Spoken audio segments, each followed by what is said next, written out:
Long ago, in the mighty city of Babylon, there stood a grand palace, glittering with gold and filled with treasures from lands far and wide. It was a symbol of Babylon's power, a city thought to be untouchable. King Belshazzar was a man who inherited the throne from his father. Though young and full of pride, Belshazzar was careless in his rule and thought nothing of mocking sacred things. One night he decided to host a lavish feast, a celebration like no other. Thousands of nobles, lords, and officials filled the great hall, where golden lamps cast warm light over tables overflowing with food and drink. Music filled the air as dancers performed, and laughter echoed through the towering columns. Belshazzar, seated on a throne adorned with jewels, raised his golden cup high and shouted, "Tonight, we will toast to the gods of Babylon. Let us celebrate the greatness of our kingdom." The crowd roared in agreement, lifting their own cups. But Belshazzar, drunk on wine and his own arrogance, had an idea. He turned to one of his servants and said, "Bring me the gold and silver goblets that my father took from the temple in Jerusalem. Let us drink from them and show that no god is greater than the gods of Babylon." The crowd gasped. These goblets were sacred, meant for worshiping the God of Israel, but the king's command was law. Servants hurried to retrieve the vessels, and soon the golden goblets from the temple in Jerusalem were placed before the king.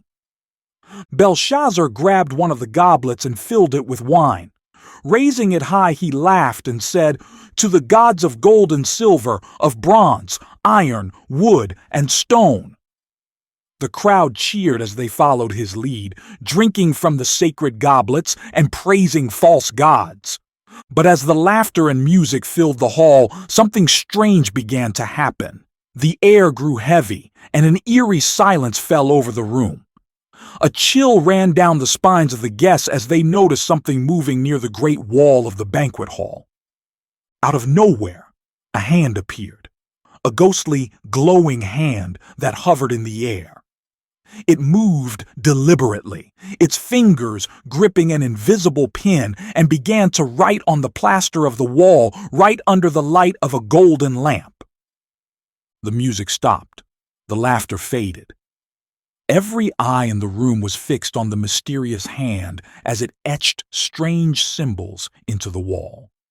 The glowing letters seemed to burn themselves into the plaster, casting an unnatural light over the stunned crowd. Belshazzar froze, his face pale and his hands trembling.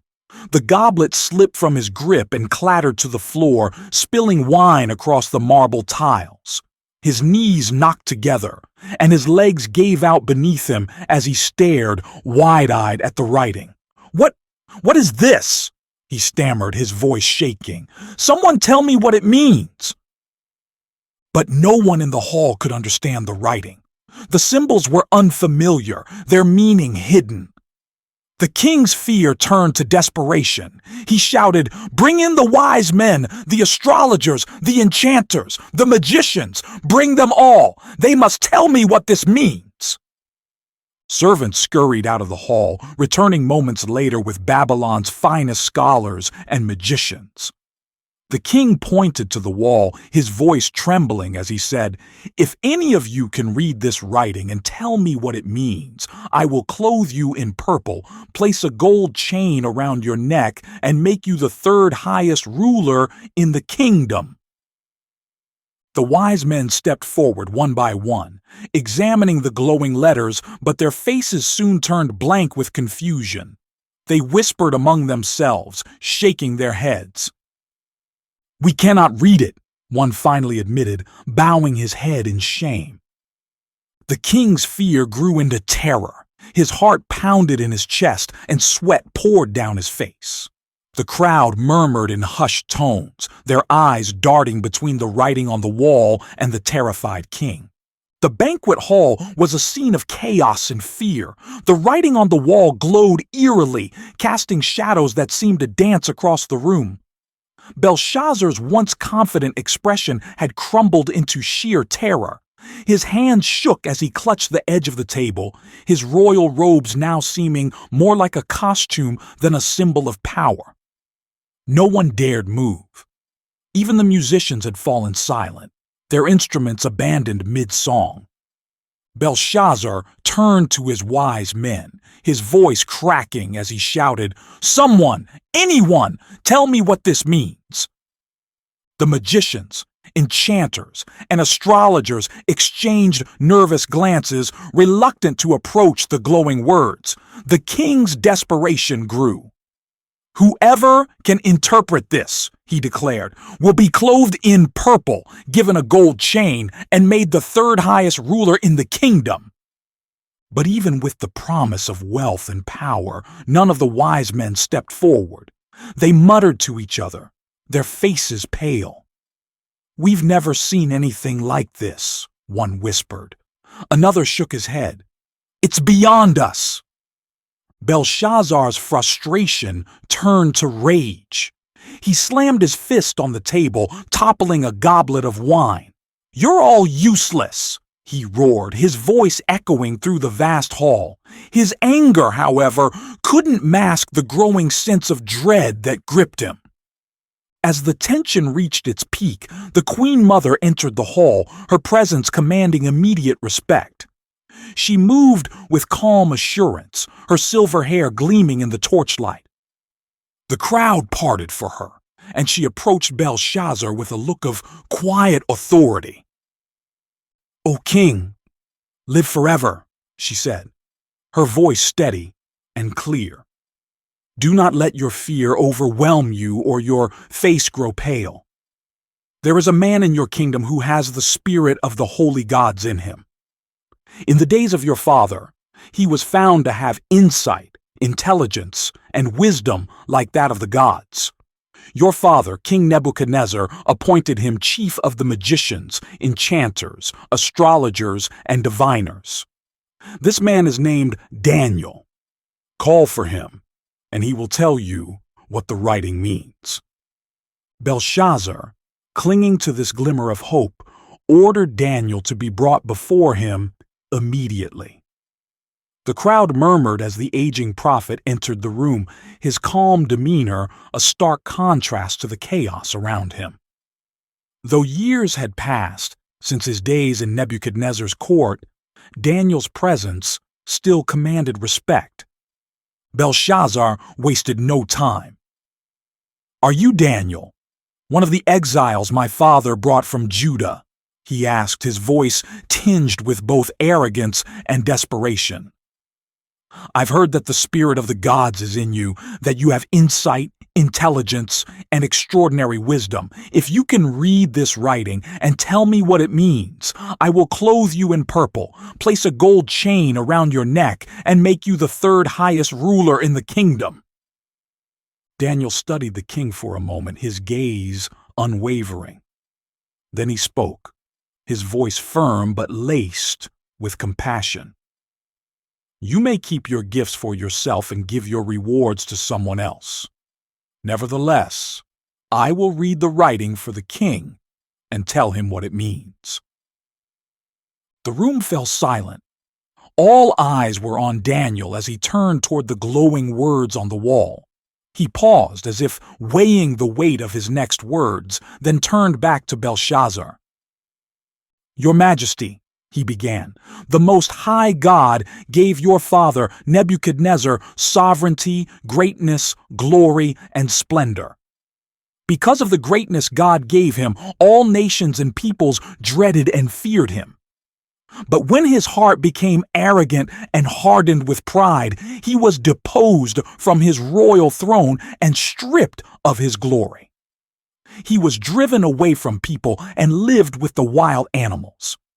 He ate grass like the ox, and his body was drenched with the dew of heaven, until he acknowledged that the Most High God is sovereign over all kingdoms on earth and sets over them anyone he wishes." Daniel's voice grew sharper, his words piercing through the tension like a blade. "But you, Belshazzar his son, have not humbled yourself, though you knew all this. Instead, You have set yourself up against the Lord of heaven. You had the goblets from his temple brought to you, and you and your nobles, your wives, and your concubines drank wine from them. You praised the gods of silver and gold, of bronze, iron, wood, and stone, which cannot see or hear or understand. But you did not honor the God who holds in his hand your life and all your ways. Therefore, he sent the hand that wrote the inscription. The king's face was ashen, his arrogance replaced with stark fear. Daniel turned back to the wall, pointing to the glowing letters. This is the inscription that was written, Mene, Mene, Tekel, Parsin. He paused, letting the words sink in before continuing. Here is what these words mean. Mene, God has numbered the days of your reign and brought it to an end. Tekel, you have been weighed on the scales and found wanting. Parsin, your kingdom is divided and given to the Medes and Persians. The weight of Daniel's words hung heavy in the air. The crowd was stunned, their earlier revelry now a distant memory. Belshazzar sat frozen, his mind racing as he tried to comprehend the judgment that had been passed on him. The once mighty king was now a man utterly undone. The banquet hall seemed to hold its breath, the tension so thick it felt as if the very air had turned solid. Belshazzar slumped back into his golden chair, the weight of Daniel's words bearing down on him like an iron yoke. His hands trembled, his eyes darting to the ominous writing on the wall that glowed like embers, unyielding and eternal. The courtiers and nobles, once drunk with arrogance and wine, now looked at each other in unease, as if awaiting the collapse of the grand palace itself. The flickering torchlight revealed their pale faces, and the sound of nervous whispers echoed faintly. Yet Daniel stood firm, unmoved by the splendor of the room or the fear gripping its occupants. Belshazzar finally managed to find his voice, though it quivered like a reed in the wind. "Daniel," he said, desperation seeping into every word, "surely there is something that can be done. Is this doom unchangeable? You speak of my father, Nebuchadnezzar. He was given a chance to repent, and he was restored. Can the same not happen for me?" Daniel looked at the king, his expression neither cruel nor forgiving. His voice, though calm, carried the weight of truth. "Your father, Nebuchadnezzar, was indeed given a chance, but he humbled himself before the Most High God. You, Belshazzar, have not. You knew the stories of his downfall and restoration. You knew of his time in the wilderness, living like a beast, and how he lifted his eyes to heaven and acknowledged the sovereignty of God. Yet, despite knowing this, you chose arrogance over humility. You desecrated the sacred vessels of the temple, mocking the very God who holds your life in his hand." The silence was deafening. Belshazzar's lips trembled as he opened his mouth to respond, but no words came out. It was as though the weight of his guilt had stolen his voice. The Queen Mother stepped forward, her presence once again commanding attention. "Is there no mercy for him, Daniel?" she asked, her tone filled with a mixture of sorrow and hope. "Surely, the God you serve is a God of compassion." Daniel turned to her, his gaze softening slightly. "The Lord is indeed merciful, but he is also just. Belshazzar's fate has been sealed because he hardened his heart and mocked the sacred. God's warnings are not to be taken lightly. The writing on the wall is not a threat. It is a declaration. It will come to pass." At that moment, a low rumble began to shake the ground beneath their feet. The goblets on the tables trembled, and the once secure walls of the palace seemed to groan as if they were alive. The nobles gasped, clutching onto one another as the tremor grew stronger. Belshazzar leapt to his feet, his face a mask of terror. "What is happening?" he cried, his voice cracking. Daniel remained still, his eyes unblinking as he stared at the king. The fulfillment of the words, "O king, the days of your reign are at their end." The double doors to the banquet hall burst open, and a harried messenger stumbled inside, his face drenched with sweat. "Your Majesty," he shouted, his voice strained, "the city has been breached. The Medes and Persians have entered Babylon through the river gates. The Euphrates was diverted. Our defenses were useless." The room erupted in chaos. Nobles screamed, courtiers ran for the exits, and soldiers scrambled to draw their swords. The air was filled with the clatter of chairs being overturned and the panicked cries of those who had moments ago been reveling in wine and arrogance. Belshazzar stood frozen, his eyes wide with disbelief. "Impossible," he whispered. "The walls of Babylon are impregnable. The river, the gates. How could this happen?" Daniel stepped closer to him, his calm presence a stark contrast to the pandemonium around them. "It happened because the Lord ordained it," he said. "No fortress, no matter how mighty, can stand against the will of the Most High. You trusted in your walls, your gods of gold and silver, and your own power, but now you see that all of it is nothing before the sovereignty of God." The sounds of clashing swords and the shouts of invading soldiers grew louder, signaling that the enemy was drawing near. Belshazzar, desperate and defiant, turned to Daniel. "You speak of your God as if he delights in my destruction. Is this what your Lord desires, the fall of kings and kingdoms?" Daniel shook his head, his voice tinged with sadness. "The Lord does not delight in destruction, but he cannot ignore defiance. You were given every opportunity to honor him, to learn from the lessons of your father. Instead, you chose pride over humility, idolatry over reverence. The writing on the wall was not the beginning of your downfall, Belshazzar. It was the culmination of your choices."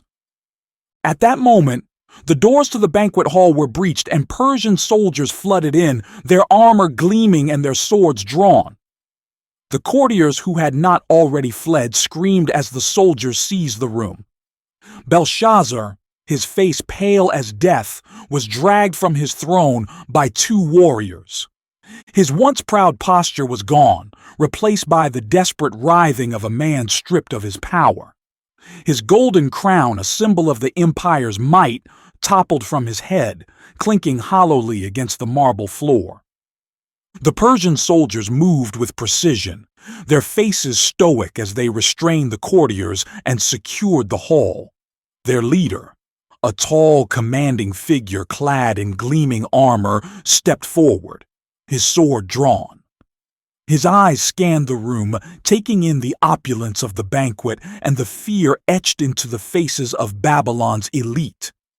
But his gaze lingered on Belshazzar, now kneeling on the floor with his hands bound. "You are the king of Babylon?" the Persian commander asked, his voice calm but heavy with authority. Belshazzar, shaking with rage and fear, glared up at him.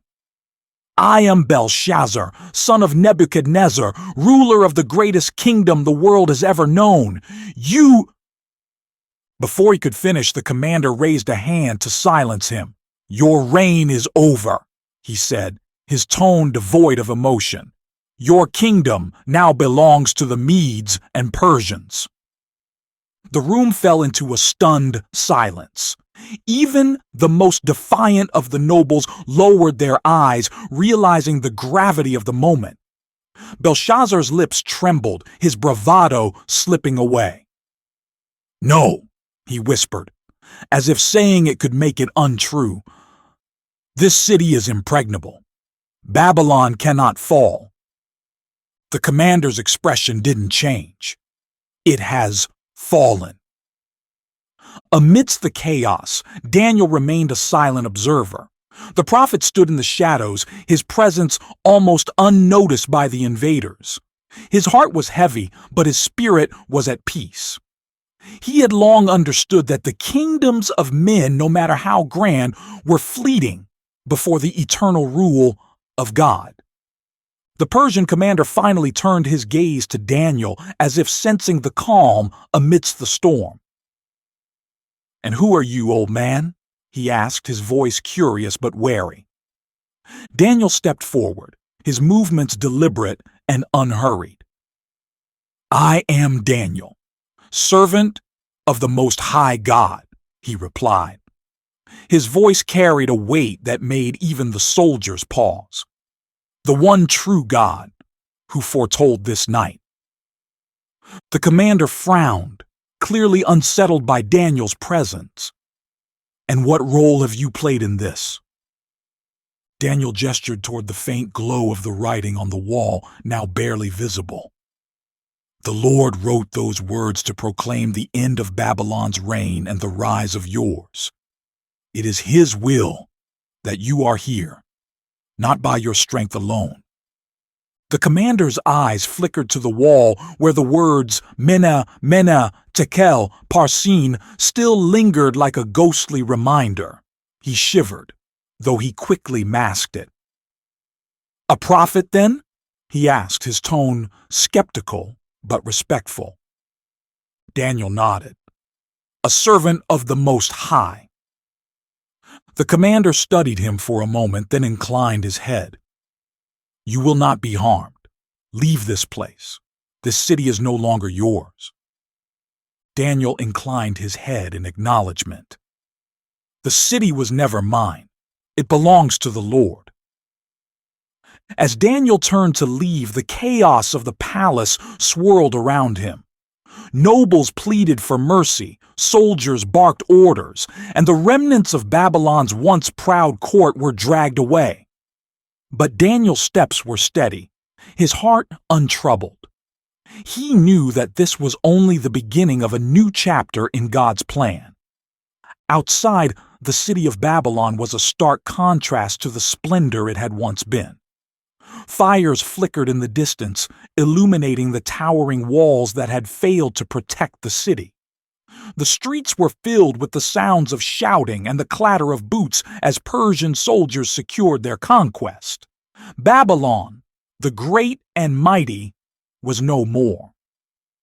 As Daniel walked through the streets, he couldn't help but reflect on the rise and fall of empires he had witnessed in his lifetime. He had seen Nebuchadnezzar's glory and his humbling. He had served under kings who had praised the Most High and others who had defied him. Through it all, one truth remained unshaken: the sovereignty of God. He made his way to the outskirts of the city where the noise of the conquest faded into the quiet of the open plains. There, under the vast expanse of the starlit sky, Daniel knelt to pray. His heart poured out gratitude and sorrow in equal measure. Gratitude for the fulfillment of God's word and sorrow for the lives lost to pride and rebellion. "Lord," he whispered, his voice barely audible in the stillness, "you have shown your power and your justice. May those who come after remember your ways and honor you. Let your name be glorified in all the earth." As he rose from his knees, a sense of peace washed over him. The world around him was changing, but his faith in the unchanging God remained steadfast. The Most High had spoken, and His will had been done. Meanwhile, within the palace, the once mighty Belshazzar was led away to meet his fate. The golden halls that had echoed with his laughter and arrogance now bore witness to his downfall. The writing on the wall had proclaimed the truth, and now it was fulfilled. Mene, Mene, Tekel, Parsin. God had numbered the days of his kingdom, weighed him in the balance, and found him wanting. As the night wore on, the city of Babylon fell into the hands of the Medes and Persians. But amidst the shifting powers of kings and empires, Daniel's unwavering faith stood as a beacon of hope and truth, a reminder that the God of heaven reigns over all. As Daniel walked away from the burning remnants of Babylon, his mind remained on the events that had unfolded. He had lived through the reigns of kings, seen the rise and fall of empires, and witnessed the hand of God move in ways both subtle and spectacular. Yet he knew his work was not yet done. His role as a servant of the Most High did not end with Babylon's fall. It was only a new beginning. The days following the Persian takeover were chaotic but marked by a surprising turn of events. Cyrus the Great, ruler of the Persian Empire, had decreed that the exiled people of Judah were free to return to their homeland. This announcement sent waves of hope through the Jewish community who had long dreamed of returning to Jerusalem. However, many, including Daniel, chose to remain in Babylon, now part of the Persian Empire. Daniel understood that his place was here, among the rulers and people who still needed to know the power of the Most High God. Under the Persian administration, Daniel was quickly recognized as a man of wisdom and integrity. King Darius, a leader of the Medes who shared power with Cyrus, appointed Daniel as one of 3 administrators over the vast empire. Daniel's reputation for fairness and his ability to interpret dreams and divine mysteries earned him favor once again. But with favor came jealousy. The other administrators and satraps, resentful of Daniel's influence and his position, plotted against him. They knew they could find no fault in his work, for Daniel was incorruptible. Instead, they sought to use his devotion to God as a weapon against him. One day, the conspirators approached King Darius with a cunning proposal. "O king, live forever," they began, flattering him with their words. "We believe it is fitting that for the next 30 days no one should pray to any god or man except you, O king. If anyone disobeys, let them be thrown into the lion's den." Darius, unaware of their true motives, was swayed by the idea of such devotion to his rule. He signed the decree, making it irrevocable under the laws of the Medes and Persians. The conspirators smirked, knowing they had trapped Daniel.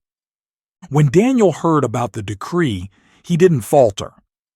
As was his custom, he went to the upper room of his house, opened the windows toward Jerusalem, and knelt to pray 3 times a day, giving thanks to God. He knew the risks, but his faith in the Most High was unshakable. He would not compromise his relationship with God for the whims of men. It wasn't long before the conspirators caught Daniel in the act of prayer. They immediately reported him to the king, their voices dripping with feigned concern.